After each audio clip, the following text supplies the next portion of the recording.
nessa Perachá, nós temos aqui a travessia do Mar Vermelho.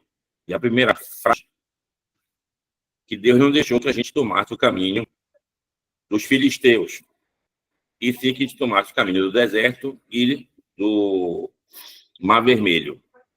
Mar Vermelho. Como a gente está vendo aqui no mapa, aqui, ó, Sinai e Península. E aqui embaixo, que na parte azul, está vendo aqui o Mar Vermelho. O Mar Vermelho vem por aqui, chega bem aqui e se bifurca em duas partes. Ó. Aqui vai para Eilat, desse lado aqui na direita. E aqui pela esquerda, ele vai até onde hoje é o Canal de Suez. Então, no século XIX, abriram aqui o canal. Ele foi subindo aqui do Mar Vermelho até chegar lá onde é o Mar Mediterrâneo. Então, a pergunta é, a gente atravessou o Mar Vermelho aonde? Aqui nessa parte do Egito, com a Península do Sinai, exatamente, bem aqui. Então, como alguns dizem, que a gente atravessou aqui, na parte direita, aqui do Mar Vermelho, e a gente estaria no Monte Sinai, não na Península do Sinai, em cima, onde está escrito aqui, ó, Arábia Saudita, estão vendo aqui, ó, no lado direito do mapa? Então, Arábia Saudita, onde era a terra de Midian. Então, segundo essa outra hipótese, teria atravessado o Mar Vermelho aqui, essa parte direita. Mas não termina só aí. Tem outras situações também. Uns dizem que a gente atravessou onde tem um pequeno lago que hoje faz parte do Canal de Suez. O Canal de Suez aproveitou esse lago. Mas esse lago era só um lago mesmo. Então, chamado Timsah, ou então Balá, o nome, não é só um ou dois. Então, segundo alguns, nós teríamos atravessado o Mar Vermelho nessa parte aqui. Outros dizem que é mais ao norte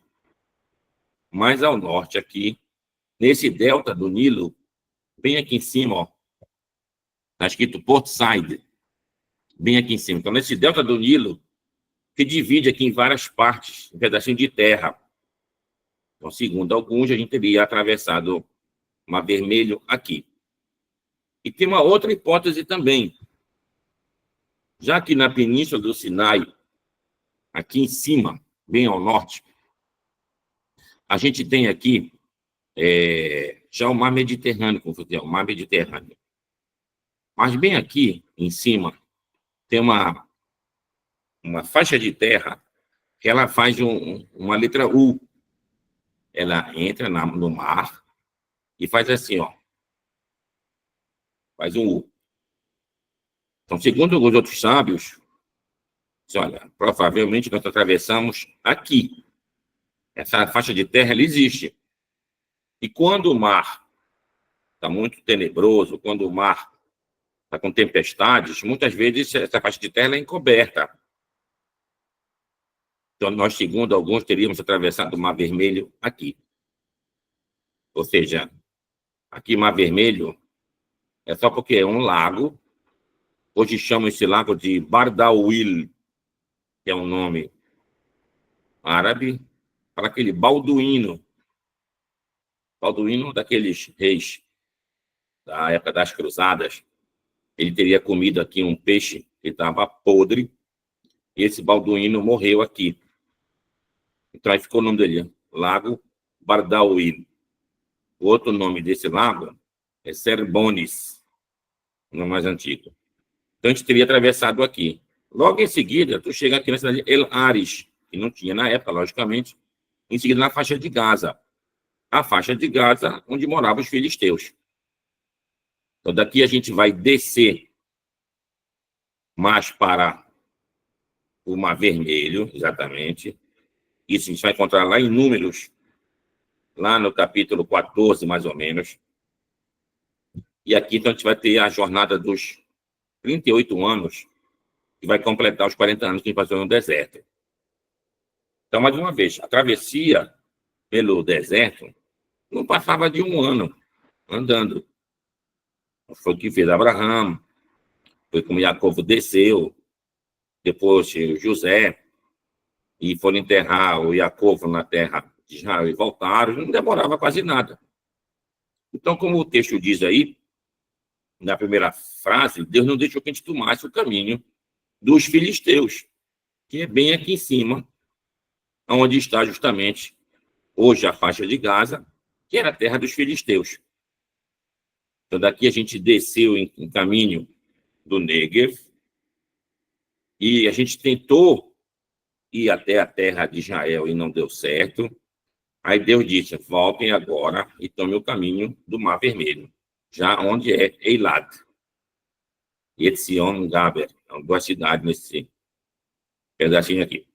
No Números 33, dá toda a rota das cidades que a gente passou nessa travessia pelo deserto até chegar à terra de Israel, dá 42 cidades.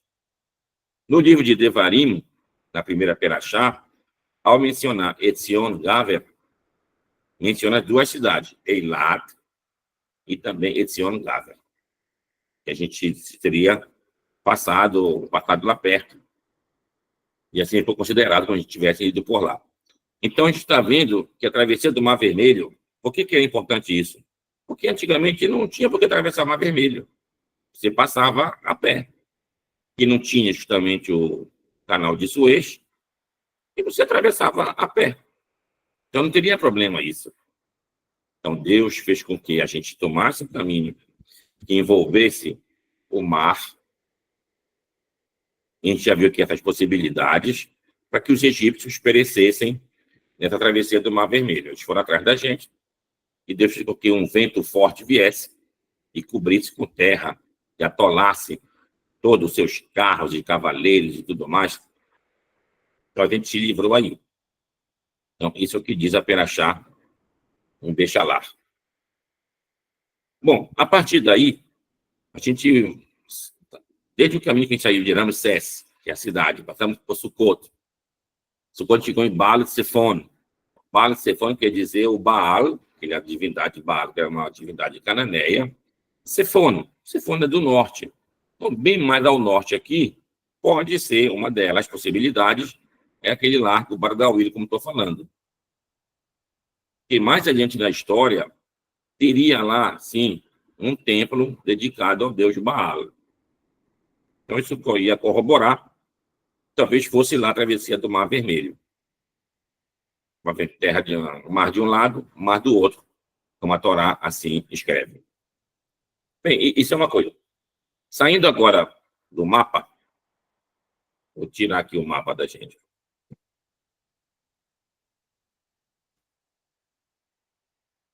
Isso. Agora, Perashá, ao falar dessa caminhada, a gente vai perceber que o povo de Israel, ele sentiu sede.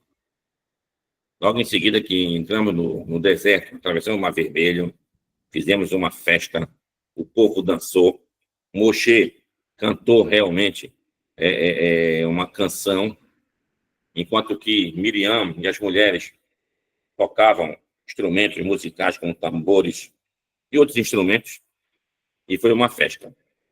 Passado esse momento de euforia, já andando pelo deserto, teve situações difíceis. Faltava realmente água para o povo reclamava perante Moshe. A gente chegou primeiro num lugar que tinha água amarga.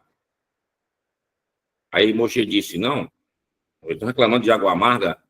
Aí Deus disse, bota o teu cajado na água. E assim a água ficou doce e o povo bebeu. Em seguida, o povo reclamou que não tinha o que comer.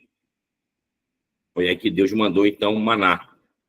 O maná caía todos os dias, menos Shabat. E quando era na sexta-feira, caía 2 porções do maná. Então, é por esse motivo que nós fazemos para o Shabat, no Kiddush, usamos 2 pães, pelo menos, que representavam a porção dupla que a gente recebia na sexta-feira. Mas aqui tem uma outra questão. Tá bom, eu tenho 2 pães, eu boto um em cima do outro. Qual é o pão específico do Shabat? Um deles é da sexta-feira, tá bom. E o outro é do Shabat. Qual é o específico do Shabat? Então, uma visão bem clara, o primeiro é da sexta-feira, o segundo é de Shabat. Então, como é que eu devo fazer? Eu faço a bênção, lavo a mão e faço a bênção do Hamotzi. E antes de eu pegar o Hamotzi, eu mudo o que estava embaixo, eu boto em cima, termino a bênção e como já está em cima. Por que eu devo mudar? Porque aqui tem uma mitzvah que diz, Loma Avirim, Alá mitzvot. Tu não pode ultrapassar as mitzvot. Tem uma mais perto de ti, faz logo essa. Para depois tu fazer a outra. Só tá aqui os 2 pães. Fica mais perto de mim. Esse que está aqui. Então, faço a bênção. Antes de terminar, eu boto o pão de baixo. Esse pão representa o Shabat. Isso somente na sexta-feira à noite. Quando chegar no sábado pela manhã, eu tenho 2 pães, eu faço o kiddush e a bênção do Hamotzi e pego o pão de cima mesmo. Então, isso acontece somente em Shabat. Nem em Yamim Tovim eu faço essa mudança também. Vou pegar o pão de cima. Bem, então, vamos ver umas questões de Shabat. Esse capítulo 16, que a gente tem também nessa perachá. O que está nos dizendo que devemos tomar o maná. Então, no capítulo 16, no versículo 25, ali fala sobre o maná, que a gente vai ter que sair para colher o maná, pegar o maná, e a gente não vai encontrar o maná no campo durante o Shabat. Então, nessa frase, aparece 3 vezes a palavra Hayom. Hayom quer dizer hoje. Eu estava mandando hoje procurar o maná, hoje pegar o maná, e hoje, no caso, apresentando o Shabat, eu não encontraria ele no campo.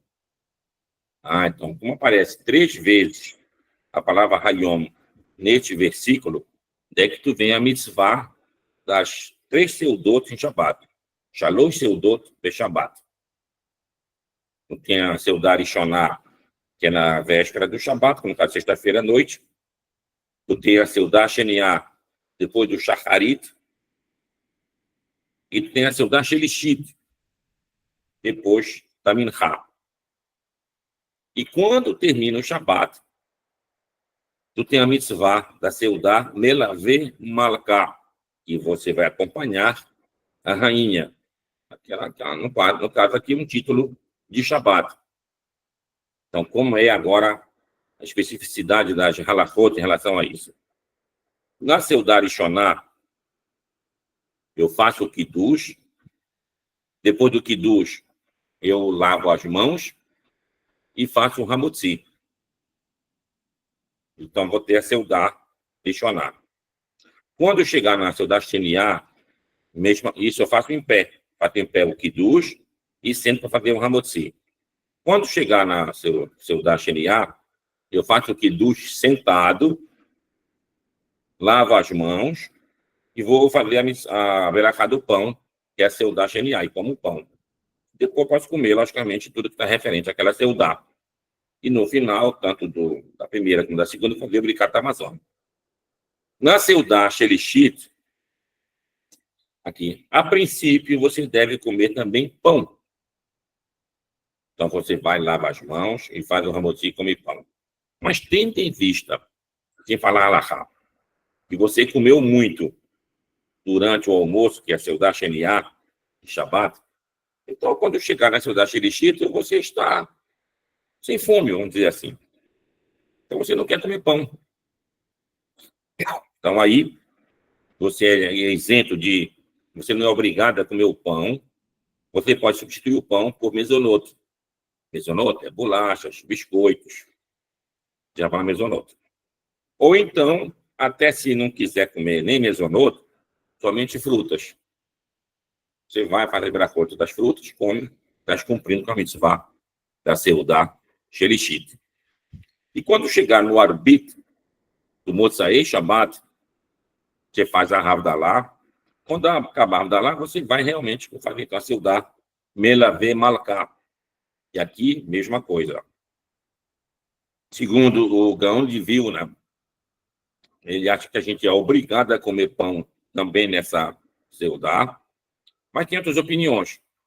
Da mesma maneira que a gente falou, você pode comer somente com mizonot, ou então comer com qualquer fruta, estás cumprindo com a mitzvah da seudá shelishit, melhor, da seudá reviit. Essa seudá reviit é também chamada de seudato David Hameler. David Hameler. Por que ela chama David Hameler? Segundo um comentário talmúdico, David Hameler tentou saber quando, em que dia se daria o falecimento dele. Então, foi dito para ele que seria num Shabat. Um Shabat. Então, a cada Shabat terminava, quem estava feliz, ele fazia uma seudá. Seudá Reviit, David Hameler. Por isso que alguns também chamam de Seudat Mashiach. Mas o sentido aqui é a Seudá daquele chefe da nação de Israel, caso o rei Davi. Bem, então bora ver algumas coisas em relação agora ao Kiddush. Kiddush quer dizer santificação. Então, o quarto mandamento diz, lembra-te do dia de Shabat para santificá-lo. Zachor, e tem uma Shabat, lekadeshô. Lekadeshô da palavra santificá-lo, então Kiddush. Eu devo santificar o Shabat. Devo santificar o Shabat. Bom, na Halachá, a parte mínima, basta começar o Shabat você dizer Baruch Mekadesh et HaShabat. Bendito aquele que abençoa o Shabat. Agora, como os sábios dizem, não, eu devo fazer uma santificação do Shabat, em que momento? O momento da Seudá. O momento que eu vou realmente ter uma satisfação ao comer. Então, nesse momento que eu faço o Kiddush. Eu vou para a esnoga, faço o arbit. Dentro do arbit já está inserido orações que é tipo um Kiddush. Mas do Kiddush, propriamente dito, é o Kiddush que vai ser com vinho e depois a Seudá com pão. Então, eu faço o Kiddush, bebo o vinho, como numa prioridade de berachot, entre o vinho e o pão, a prioridade é do pão. Por exemplo, dia de semana, estou na minha casa, vou tomar vinho e comer pão. Primeiro eu faço a berachá do pão, para depois fazer a berachá do vinho. Mas aqui, por força do Kiddush, eu faço o Kiddush no vinho. Então eu devo cobrir o pão. E assim eu faço a berachá no vinho e depois faço a berachá do pão. Se eu não tiver o vinho em casa, como é que eu faço o Kiddush? Eu lavo as mãos, faço o Netilat Yadayim, e o pão está aqui, posso segurar o pão na minha mão assim, e começo o Kiddush. Shabbat, Mekudash, Yom HaShishi, Vaikolu, Hashamayim, Verhares, Vekosevam. Aí quando chega na berachá do vinho, que seria no Kiddush, diga a berachá do pão. Namotzi, Lechem, Min Haaretz. E continua o Kiddush. Quando eu acabar Mekadesh Shabbat, eu sento, pego um pedaço de pão, bato um pouquinho no sal e como. Então, de uma só vez, eu já fiz o Kiddush e o Hamotzi. Isso na ausência do vinho, principalmente para Erev Shabbat, para sexta-feira à noite. Quando for sábado de manhã e eu não tiver o pão, eu posso sim fazer o Kiddush com qualquer outra bebida. Com qualquer bebida. Bebida alcoólica, de preferência, para fazer o Kiddush. Aí, em vez de Aberachá, Ore, Feri, Hagefen, eu vou dizer Shehakol, Nihya, Bidvaró. Então, fiz o Kiddush. Agora, ainda sobre o Kiddush. Por que o Kiddush da sexta-feira tem que fazer em pé? E o Kiddush do sábado de manhã, depois da tefilá, vamos fazer ele sentado? Porque o Kiddush da sexta-feira à noite, que é Erev Shabbat, é deoraita. Ou seja, uma mitzvah escrita na Torá. A gente acabou de ler. Zachor, Etem Shabbat, Lei Kadeshô. Lembra-te do dia de Shabbat para santificá-lo. Santificar quando? No começo do Shabbat, logicamente. Quando chega no Shabbat Shemiah, Seudat Shemiah, eu estou fazendo isso de Rabanan. dos sábios. Então, eu faço ele sentado. Agora, vamos ver sobre o Kiddush. Quantas letras tem o Kiddush e Erev Shabbat? Kiddush tem exatamente 70 letras, melhor, 70 palavras, em vez de letras, palavras, 70 da palavra Yain em hebraico. Yain é o vinho. Quanto vale o Yod? 10. Outro Yod, 10, tem 20. Nun vale 50. Total deu 70. Mas antes de começar o Kiddush, eu vou dizer a seguinte duas palavras. Yom HaShishi, que quer dizer sexta-feira. Por que começa o Kiddush Shabbat falando sexta-feira, Yom HaShishi? Bom, isso daqui é para nos indicar o seguinte. A palavra Yom HaShishi é o final do sexto dia. E aí eu vou começar o Shabbat a partir do outro versículo. Tá, mas como acaba a palavra? Bora ver as letras iniciais dessas duas palavras. Yom e Yod. HaShishi é a letra Re. Aí tu entra nas duas palavras seguintes, que é do sétimo dia. Vaihulu, Hashamayim. Vaihulu com Vav, Hashamayim com Re. Ah, tá aqui o nome de Deus. Yod, letra Re, Vav, Re. E para completar isso, o que eu digo antes do Kiddush? Shabbat, Mekudash. Como começa a palavra Shabbat? Shin. E Mekudash, Mem. Que palavra deu? Shem. Quer dizer o quê? Nome. Nome de quem? Do Eterno. Está em seguida. Então, é esse o objetivo final para você falar o Kiddush de umas das palavras que são sagradas, que vão conter, tá, Yom HaShishi até o final, 132 palavras que vai corresponder ao nome do Eterno, formado de 132 letras. Então, a gente vê a santidade que é justamente o Kiddush. Bom, sobre o Kiddush, acabou o Kiddush, vou fazer então o Hamotzi. Pode ter justamente essa questão mais, digamos assim, simples. Acabou o Kiddush, lavo as mãos, faz a Krakadaim, senta e faz o Hamotzi. Mas tem outros modelos. Eu posso lavar a mão antes do Kiddush, Krakadaim, faço o Kiddush, quando acabar de beber o vinho, eu sento e faço o Hamotzi. Já lavei as mãos, faço o Hamotzi, melo no sal e como um Hamotzi. Então, esse é um modelo também. Outro modelo, que é uma pergunta de halachá. Tá, esse vinho e esse pão que eu estou comendo, está servindo para outras comidas que eu vou ingerir durante a seudá? Bom, a regra geral é assim.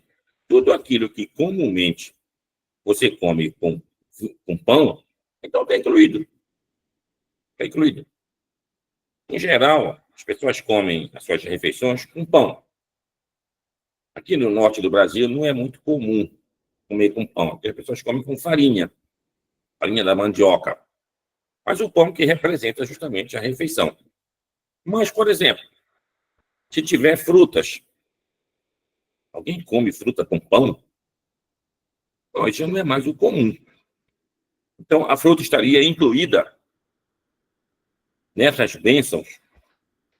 Melhor, do pão, ou seria necessário fazer a bênção dela? Essa é uma pergunta halástica. Então, para evitar essa dúvida de halachá, se você deve ou não dizer a bênção, que aqui são um problema complicado. Se você está dizendo a bênção, não, eu vou dizer a bênção. Tá, mas de repente não precisa falar que é uma bênção. Não vão. Eu estou dizendo, tá bom, eu não vou falar a bênção. De repente precisa comer e dizer a bênção. Entenderam o problema? Então, como é a solução para isso? A solução para isso é você, antes de fazer o Hamotzi, você vai ingerir algumas frutas ou comidas que envolvem já umas certas bênçãos. Por exemplo, tu tem azeitona. Deixa um pedaço de azeitona. Então, antes de fazer o Hamotzi, tu pega uma azeitona e fala a bênção do Baruch Bore, Feri, Haetz. Uma azeitona. Agora, Se tu fores ingerir alguma coisa dentro da refeição que envolva alguma berachá da árvore, já está incluída da berachá da azeitona que você fez. Depois você pega uma cenoura, um exemplo, de uma salada, e fala borê, feri, radamá. Então, se você for comer alguma coisa depois, uma fruta, morango, por exemplo, que a berachá dele é borê, feri, radamá, não, já está incluída aqui na berachá que eu vi no começo. Depois, em geral, se pega um pedaço de ovo. Você, antes de comer ovo, diz Shihakol, Niriá, Viduvaró. E assim tu sai da obrigação da pergunta halakhica se você deve dizer uma bênção da bebida ou não em relação a você comer o pão. Bom, então, o mais simplório é esse. Você faz o Kiddush, faz depois o Netilat Yadayim, você tá bom. Mas, para quem vai cumprir um pouquinho mais e está preocupado com essas questões, não deve fazer dessa maneira. Se ele faz antes de fazer o Netilat Yadayim e o Hamotzi. Então, ele acaba o Kiddush, ele senta, come azeitona, come lá a sua cenoura, como eu falei, um pedaço de ovo. Pode ser outra coisa também, um pedaço de ovo, faz 3 bênçãos. Aí ele vai lavar as mãos. Quando ele voltar, ele faz o Hamotzi. E assim ele come, então, toda a seudá dele, tudo que vier, está tudo incluso nessa seudá. Da mesma maneira, ele deve cumprir isso também na seudá de manhã. Na seudá de tarde, já não tem tanto problema, que a gente falou, porque tem a possibilidade de não comer pão. Se não comer pão, faz a berachá mesonot. E o que for servido, ele vai fazer as berachot que tiver em seguida. Melavê, malká, da mesma maneira. Então, aqui nessa perachá, no capítulo 16, então nós temos aí praticamente o início do Shabat, da mitzvah do Shabat. Então, como é que a gente sabe quando é Shabat ou não? Tem a ver com o Shabat Bereshit, da criação do mundo. Tá, talvez eu não possa saber quando se deu o Shabat do Bereshit. Tá, mas o Shabat aqui de Shemot, daqui a gente sabe. Foi quando não caía o maná, um dia de Shabat. Lá para cá, nós sabemos com certeza quando é o Shabat. Então, a Perachá diz que a gente passou os 40 anos nessa travessia comendo maná que caía dos céus. E quando chegava na sexta-feira, caía um dobrado. E no Shabat, a gente não tinha o maná. Bom, continuando as nossas andanças pelo deserto, eis que o povo sentiu sede.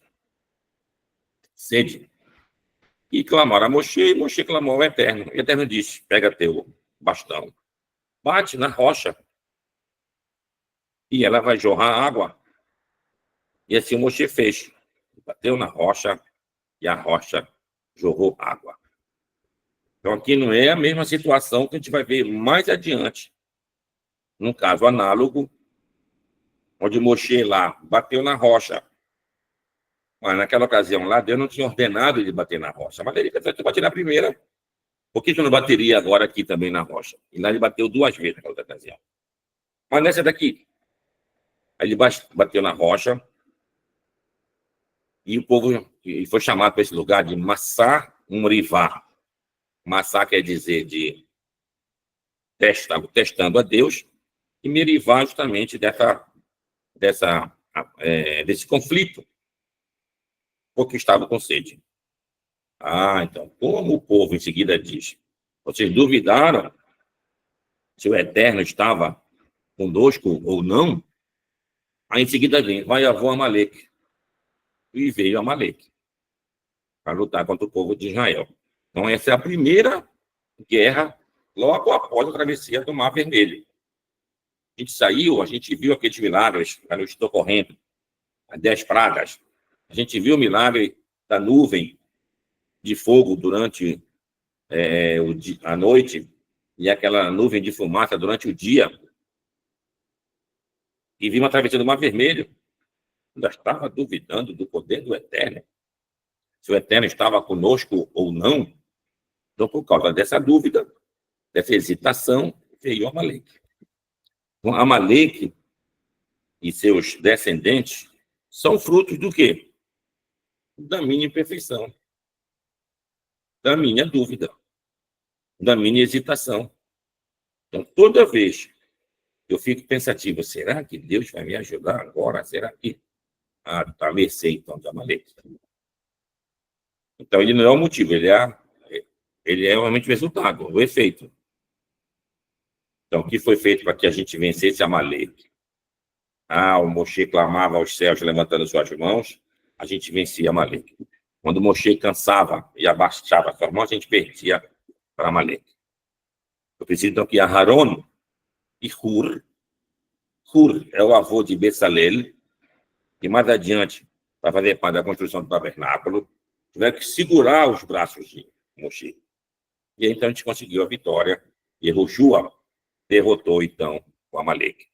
Mas no final da Perachá é escrito Ketov Zot Basefer, escreve isto no livro, para servir realmente de memorial do que se passou nessa situação aqui.